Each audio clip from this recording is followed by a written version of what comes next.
آپ رضی اللہ تعالی عنہ کا نام حسین تھا۔ امیر المؤمنین حضرت علی بن ابی طالب رضی اللہ تعالی عنہ کے اور سیدۃ النساء حضرت فاطمہ الزہرا رضی اللہ تعالی عنہا کے دوسرے صاحبزادے تھے۔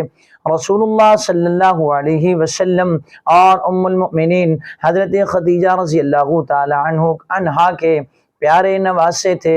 آپ کی مشہور کنیت ابو عبداللہ تھی۔ آپ کا نسب قریشی اور ہاشمی تھا۔ رسول اکرم صلی اللہ علیہ وسلم نے آپ کا نام خود حسین رکھا، جبکہ آپ سے پہلے یہ کسی کا نام نہیں تھا، بلکہ اللہ رب العالمین نے رسول اللہ صلی اللہ علیہ وسلم کے حسن اور حسین نام رکھنے سے پہلے یہ دونوں نام تمام لوگوں سے چھپا رکھے تھے، مخفی رکھے تھے۔ آپ رضی اللہ تعالی عنہ ریحانۃ النبی صلی اللہ علیہ وسلم، یعنی آپ صلی اللہ علیہ وسلم کے پھول، اور سبط النبی صلی اللہ علیہ وسلم یعنی رسول اکرم صلی اللہ علیہ وسلم کے نواسے کے معزز القاب سے مشہور تھے۔ آپ رضی اللہ تعالی عنہ اپنے بڑے بھائی حضرت حسن رضی اللہ تعالی عنہ سے تقریباً 1 سال چھوٹے تھے۔ آپ کی ولادت بسعادت 5 شعبان المعظم سن 4 ہجری میں مدینہ الرسول میں ہوئی۔ آپ رضی اللہ تعالی عنہ جب پیدا ہوئے، سرکار دو عالم صلی اللہ علیہ وسلم نے آپ کے ایک کان میں، دائیں کان میں اذان کہی اور بائیں کان میں اقامت کہی۔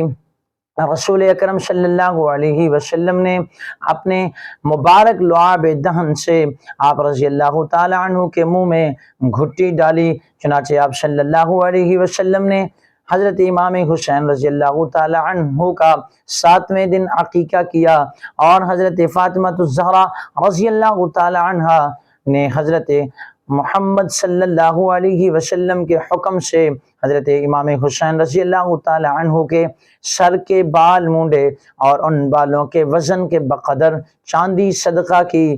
رسول اللہ صلی اللہ علیہ وسلم نے 2 بکریاں ذبح کی۔ ایک روایت میں آتا ہے کہ 1 بکری ذبح کی۔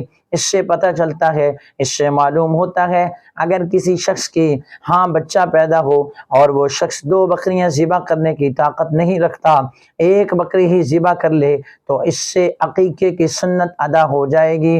اگرچہ 2 بکریاں یا 2 بکرے ذبح کرنا یہ زیادہ بہتر ہے۔ چنانچہ حضرت علی رضی اللہ تعالی عنہ نے آپ کا نام اپنے بڑے صاحبزادے حضرت حسن کی طرح حرب تجویز کیا تھا، لیکن رسول اللہ صلی اللہ علیہ وسلم نے یہ نام تبدیل کر کے حسین رکھ دیا۔ آپ کا حلیہ مبارک، آپ قد کے اعتبار سے درمیانہ قد رکھتے تھے، نہ بالکل زیادہ لمبے تھے نہ بالکل ہی زیادہ چھوٹے تھے۔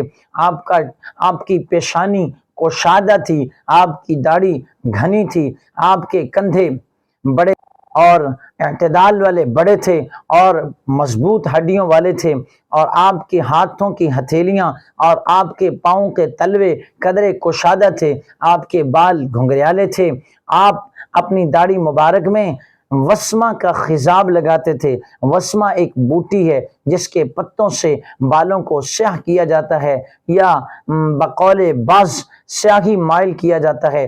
آپ رضی اللہ تعالی عنہ جہاں خوبصورت آواز اور خوبصورت بدن تھے، اور وہاں آپ رضی اللہ تعالی عنہ خوبصورت آواز کے مالک تھے، اور آپ رضی اللہ تعالی عنہ کی آواز کے اندر جہاں سوز و ترنم تھا، وہاں آپ رضی اللہ تعالی عنہ کی آواز میں گرج بھی تھا۔ آپ رضی اللہ تعالی عنہ کی زلفیں آپ کے عمامہ سے نیچے نظر آتی تھی، ظاہر ہوتی تھی۔ چنانچہ آپ رضی اللہ تعالی عنہ رنگ کے اعتبار سے، قد قامت کے اعتبار سے، تخلیق اعضاء کے اعتبار سے، سینے سے لے کے پاؤں تک رسول اللہ صلی اللہ علیہ وسلم کے مشابہ تھے۔ یوں کہا جا سکتا ہے کہ حضرت حسن رضی اللہ تعالی عنہ کا چہرہ رسول اللہ صلی اللہ علیہ وسلم کے چہرے کے مشابہ تھا، اور حضرت حسین کا جسم رسول اکرم صلی اللہ علیہ وسلم کے جسم کے مشابہ تھا۔